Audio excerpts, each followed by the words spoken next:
everyone, my name is Madeleine. I work for the Land and Built Environment team in the Grampians region. I also work in the Mineral Springs program.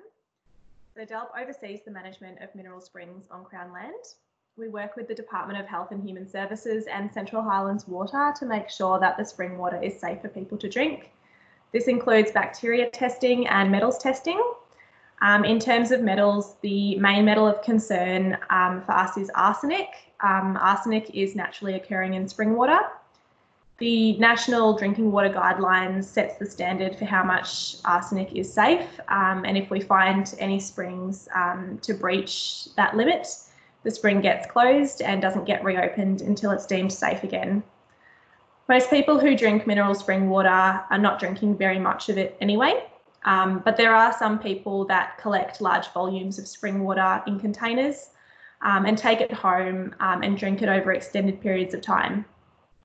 So this could potentially present an additional challenge for us in terms of public safety. We believe that the risk to these people in terms of consuming too much arsenic is fairly minimal, and the reason for that is because of the way that we know iron behaves in mineral water when stored. So iron will actually precipitate out of the water and stick to the sides of the bottle. So if you've ever stored mineral water, you probably would have noticed after a couple of days the sides of the bottle goes orange, and that's the iron sticking to the sides of the bottle. And we believe that arsenic probably follows a similar pattern and probably gets pulled out of the water with the iron, therefore reducing the risk and making it fairly safe to drink. But we wanted to do an experiment just to see if this was the case. So Central Highlands Water Labs conducted the experiment for us.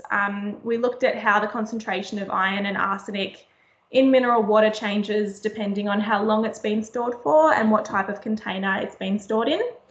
The samples were put in 3 different types of containers, stainless steel, glass and plastic. And then the concentration of the metals was tested at different time intervals. So you can see in the first graph, it does show that iron very clearly does drop out of the water. Within a week, there's almost no iron left in the water. And in the second graph, it does confirm that arsenic follows a very similar pattern. So the arsenic does drop out of the water as well. And after a week, it's only occurring in very minimal concentrations, therefore making the water fairly safe for people to drink. We also found that the type of bottle that people might be storing mineral water in doesn't really make a difference to this either. That's all from me today. Thanks everyone for listening.